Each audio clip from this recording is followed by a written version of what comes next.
Welcome to another edition of the CS Podcast, where you can hear interviews with special guests such as Dale Buchanan, Tom Waddle, Pierre Desir, Brent Berry, Ed Werder, and many others. Too big, too strong, ttoo fast, too good. So be sure to subscribe and tune in to the CS Podcast on YouTube at youtube.com/ChristianRE722. Did you not get the memo? That's www.youtube.com/ChristianRE722 for great interviews. Be sure to check out the CS Podcast. You are ridiculous. Welcome back to the CS Podcast. I'm your host, Chris Shanafel, and I'm now joined by 2015 NFL Draft prospect, tight end out of Eastern Illinois University, Jeff LePak. I appreciate you taking some time to chat today, Jeff. How's it going? I'm doing good. How are you, Chris? I'm doing great. It's definitely a pleasure to get an Eastern Illinois Panther onto the show, and let's go ahead and get right to it. You're from Texas, and coming out of high school, you decided to, stay in your home state and attend Baylor University, where you're at for about 2 years, and then you decided to transfer to Eastern Illinois. Two-part question. Coming out of high school, what was it about Baylor that intrigued you to go there? And after spending a couple years at Baylor, why did you decide to transfer to Eastern Illinois? Baylor's a great school, and also whenever I went to their camps during the summer, I ran into Dino Babers, and I did well at the camps, and Coach Babers had come up to me after the camp and told me that if I went there and walked on, and he'd give me every opportunity to play there, and I didn't really have any scholarship opportunities, and so that seemed the best fit, and I also knew the Norwood family, and they welcomed me with open arms, and it made that an easier transition. Okay, so when Babers took the head coaching job over at Eastern Illinois, was that it? Was that the reason why you decided to transfer and go along with Babers to Eastern Illinois? Yeah, Coach Babers actually left to Eastern a year before I did, and the year that he left, I was really on the fringe of getting some special teams playing times at Baylor. And I wanted to pursue that a little bit more. Then the next season, it just didn't look like it was going to happen. And so it seemed like a smooth transition and an easy find for me to go from the Baylor offense to Dino's offense. And it was a nice transition. I enjoyed every minute of it. Absolutely. Your first year at Eastern Illinois is certainly one to remember. You were able to haul in 51 receptions for 723 yards and 8 touchdowns. As a team, the Panthers went 11-1 in the regular season, went on to defeat Tennessee State in the second round of the FCS playoffs. But then you guys came up just short to Terrence West and the Towson Tigers in the quarterfinals. I actually remember watching that game like it was yesterday. I mean, it was a snowy mess in Charleston. As a spectator, as a fan, I absolutely love watching games in those conditions. As a player, and of course being from Texas, I'm not sure how you feel about being in those conditions, but like I said, unfortunately you guys fell to Towson in that game. Nonetheless, it was still a very successful season. Definitely will go down as one of the best seasons in school history. That playoff game against Tennessee State was the first playoff victory by an OVC team in the last 12 years. Can you just tell us a little bit about that season? Did you expect to not only have the team success that you guys ended up having, but the individual success that you were able to have that first year of yours at Eastern Illinois? Right. As a team, I mean, they were coming off the 7-5 year, and I had just gotten there. And I didn't really know what to expect. But after the first game, whenever we played San Diego State, we knew that we could play with them. And after that game, we won that game not easily, but I think it was 40-19 was the final score. And at that point, we knew we could play with anybody in the nation.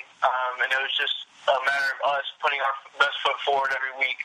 And it was really just a dream come true. That season is a season that nobody on that team will ever forget. And it was a blessing to be a part of it. Any chance you could tell us the biggest difference between playing in the FBS, the Big 12 with Baylor, and the FCS, the Ohio Valley Conference with Eastern Illinois?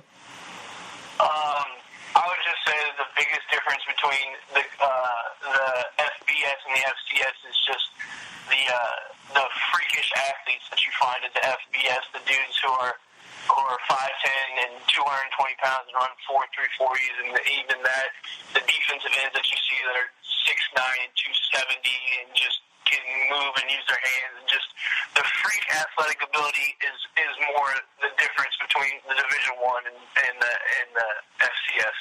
All right, you're probably not going to find any Sean Oakmans in the FCS. I mean, that guy right there, of course, at Baylor is just a freak. Of course, you see that all over Twitter, all the social networks. But anyways, nice talent in the FCS nonetheless. Entering this season, there were a lot of changes. By now, everybody's familiar with quarterback Jimmy Garoppolo. He was drafted by the New England Patriots. You guys lost Eric Laura, who was a great wide receiver during his time at EIU. And, of course, head coach Dino Babers took the head coaching job at Bowling Green.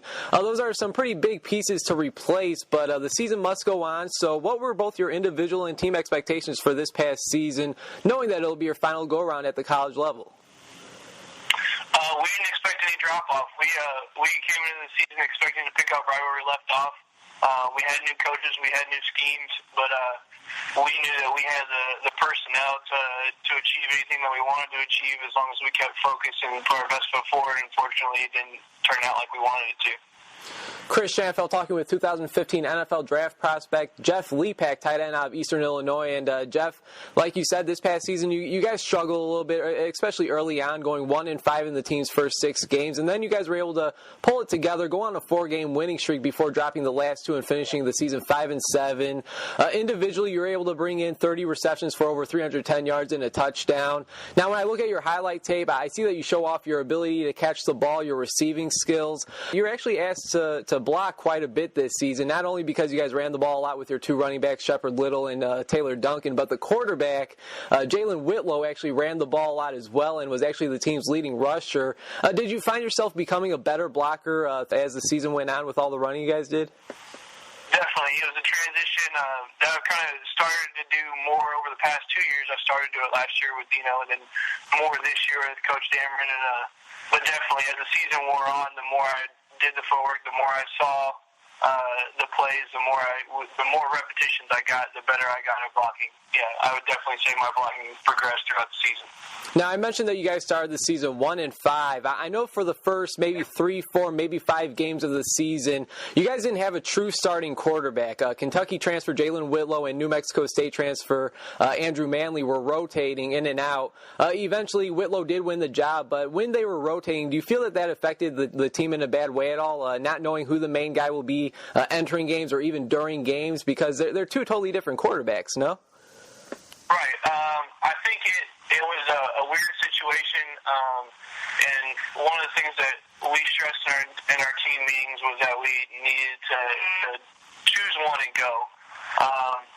It ended up being Jalen that we decided on and that we would go forward with, and I think that really helped us find an identity. We were kind of the first 6 games, I'd say we were lacking an identity. We didn't know what we wanted to do on offense, if we were a passing team or if we were a running team, if we were going to be a physical team, a finesse team. We were trying to find out what we were going to be, and I think the decision to go with Jalen really helped us sink our feet in and say, okay, this is who we are, this is what we're going to do, and we're going to go forward doing that. All right, here's a tough one. Now, you've been around some great quarterbacks during your time at Baylor, of course, RG3, Bryce Petty, and even at Eastern Illinois, Jimmy Garoppolo, and then this past season, Whitlow and Manley. If I were to ask you to pick one, who are you going with to be your quarterback? Oh, man, if I had to pick one, I don't think I can go away from Jim. Jim's my guy. The success that I had with Jim, I'd have to go with Jim. All right, sounds good. Now, overall, how would you describe your overall college football experience beginning at Baylor and now finishing up at Eastern Illinois? Man, that's a great question. If I had to describe my experience, I would just say it was a learning experience, and I'm extremely blessed to have gone to Baylor to start with and then Eastern to finish up with. I took a different road than a lot of people, of course, going as a walk-on and then not getting to play very much my first 3 years, but that really helped build character and helped me to find a work ethic that I didn't know that I had, which increased my success at Eastern. 2015 NFL draft prospect, tight end out of Eastern Illinois, Jeff LePak joining the show. And Jeff, over the last 4 years, who would you say is the best or most impressive player you've had to play against? Deontay Sanders from Tennessee State. is a really good cover corner, and Daniel Fitzpatrick is another. He's a ball hawk, and he'll also come down and hit you. He's a safety from Tennessee State. Both of those guys are real solid players. All right, sounds good. I'm familiar with Saunders. I believe he's a Florida transfer, so yeah. I mean that says it right there. Definitely a lot of talent right there. If you had to single out one, what's the biggest or most memorable play of your college football career? Biggest or most memorable play for my college career? That is another tough question. I'm going to say the touchdown catch against Towson in the snow, in the playoff game, in that kind of environment and atmosphere. Just for Jim to find me back in the end zone in a clutch time in the game. I think it brought us within 3 and really kind of gave us some momentum. I think that's probably the biggest play in my career. And of course, that was the quarterfinal game against Towson, like you said. What was it like playing in that condition? I mean, I said it. You're from Texas. You spent your first 2 years of college at Baylor in Texas. What was it like making that transition to this Illinois weather? Well, I think the 2 games previous to that, the UT Martin game and the Tennessee State, the first playoff game, were actually colder. They just didn't have the snow. I really enjoyed it. The only problem was footing. It was hard to find your footing sometimes in and out of your routes, but I actually enjoyed playing in the snow. Are you wearing sleeves? I was wearing like half sleeves. I didn't wear anything, just my forearms. All right, just had a just wondering if you you're trying to make it look like you're a tough guy or not, Anyways, Tony Romo and Jimmy Garoppolo, they're the only 2 former Eastern Illinois Panthers that are currently on an NFL active roster. Of course, Baylor has a handful of guys. Is there any chance that you've been able to talk to anybody that has had any type of experience playing at the next level, whether it's the NFL, CFL, AFL, whatever it is? And have they given you any advice as to what to expect during this draft process? Yeah, I've been able to talk to Jim and Eric Laura and Terrence Williams and Dimitri Goodson, all those guys, Tevin Reese. I've been able to talk to a bunch of those guys, and they all said just to work hard, bust your butt, and give it everything you've got. It's only one shot that you get, so make it your best. And, of course, you only need that one team to fall in love with you, man, one team to give you that opportunity. Chris Schanfeld talking with 2015 NFL Draft Prospect tight end Jeff LePak out of Eastern Illinois here on the CS Podcast. And, Jeff, just a few more questions before I let you go. What do you feel is your biggest strength as a tight end? I think my versatility is my biggest strength. At Baylor, I played outside receiver, and then at Eastern, I played inside receiver and tight end. And so I think you can line me up anywhere, and I won't be uncomfortable. I know what to do. And my ability to learn offenses and pick up schemes pretty quick is another strength of mine. Weakness? Anything specific you'll be taking some time to improve on during the offseason? I still need to improve my inline blocking as a tight end. I'd say that's probably my biggest weakness, and just filling out and putting on weight and getting stronger. All right, well, let's say there's an NFL general manager listening to this very interview. Why should he want tight end, wide receiver if you have to play it? Jeff LePak out of Eastern Illinois, a part of his team. Just because I'm going to give you everything I got. I'm going to be consistent from day one. I'm going to work hard. I'm going to bust my butt to learn the offense. And I'm a person who leads by example and also learns from other leaders' examples. And just a positive influence on a team. I'll do whatever it takes. I'll play special teams. Like you said, I'll play outside receiver, inside receiver, tight end. If you needed somebody to kick the ball through the uprights, I'll do that. You name it, I'll do it. So, hey, I'm sure they'll love to hear that.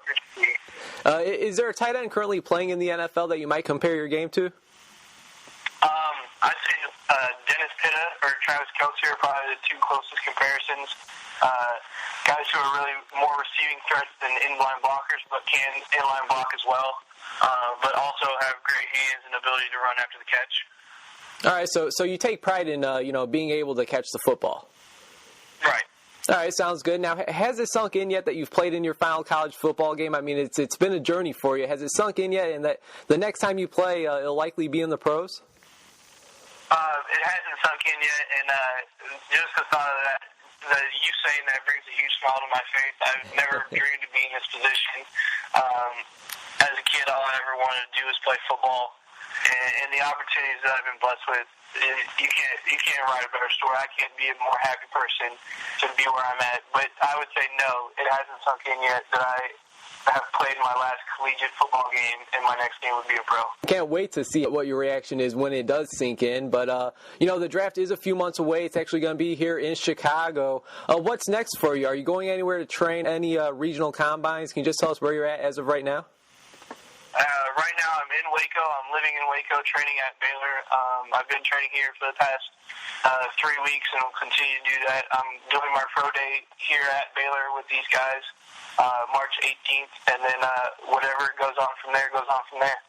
All right, well, definitely sounds great. And last but not least for you, Jeff, here's a fun one to end the interview. What's something about yourself that many people may not know? Something about myself that a lot of people might not know is that I'm colorblind. I'm red green colorblind, and that's just a part of my everyday life that I go on with that I don't even notice until people tell me my clothes don't match or ask me what color something is, and I can't give them an answer, but I'm actually colorblind. Wow. All right, well, I'll tell you what, I certainly did not know that, but all I can say is wow. But anyways, Jeff, that was my last question for you. I really do appreciate your time. It was definitely great speaking with you. It was fun watching you over the last couple of years at Eastern Illinois. Congratulations on finishing a very successful college football career, and I'm wishing you nothing but the best throughout this process. Do you have anything else for us before I let you go? No, thank you. I really appreciate you taking the time to call me. All right, well, once again, thanks a lot, Jeff. Hope to keep in touch, and take care, all right?